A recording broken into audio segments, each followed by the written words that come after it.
Hello and welcome along to the INVESTEC Hockey World League. It's day 2 and we're focusing on Australia versus England. We're down in Chiswick in London and, well, the weather conditions are fairly good today. Still a little bit blustery down here.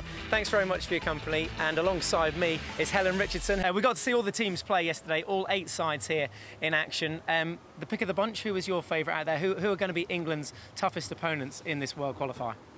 I think potentially today could be the toughest game. We got to chat with the coaches just ahead of the game. Here's what they had to say. Adam, next game's against England. It's a big one. Yeah, we're really looking forward to it. I think they're a great opponent and a fantastic crowd and atmosphere here today. You've beaten them recently twice, just a week or so ago. Can you take some confidence from that? Certainly you can take confidence from victories. It's better to have a win than a loss, obviously, and both teams would have learned a lot about each other in those matches, and I think today is going to be a really close encounter. Do you prepare any differently for a game like this?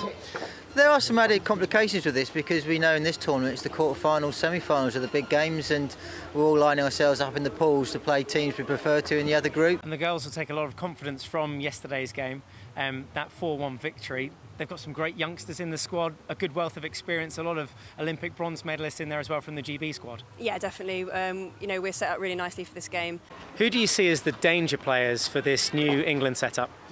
I think with this English side we still have to look for the usual suspects of Alex Danson and Kate Walsh. End of day 2, some post-match reaction to that game with Helen Richardson, who's still here beside me. A good fight from the England side, I thought. Yeah, definitely. I think 1-1 was probably a fair reflection of how the game went. And this was the equaliser on 60 minutes that got Australia back into the game to level the scores. Good technique on this. Yeah, good goal and good placement as well, right at the post player's head. It's a tricky one to deal with for a post player.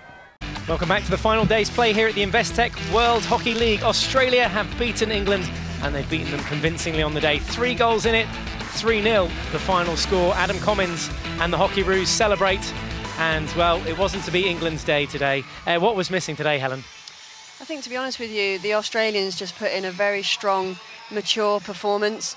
There were a few opportunities there in the second half, but in the first half they were completely outplayed, England. Yeah, they were, to be honest. And I think England were trying to press up a bit higher, but with the shape of the Australian outlet, it made it really difficult to do that. We heard there in the commentary with Mel and Nick that what was maybe missing was some vocal support in the midfield from someone like yourself, and a bit more of that physicality that some of the younger players don't possibly have yet because of the lack of experience. Yeah, I think that will come with time. You know, I was at the latter stages, I was just wanting somebody to really just, sometimes you have to just run through tackles. It's almost a year since London hosted the Olympics, but the legacy still lives on. Thanks to a mammoth medal haul, there has been a spike in interest of many sports that featured last summer, none more so than hockey.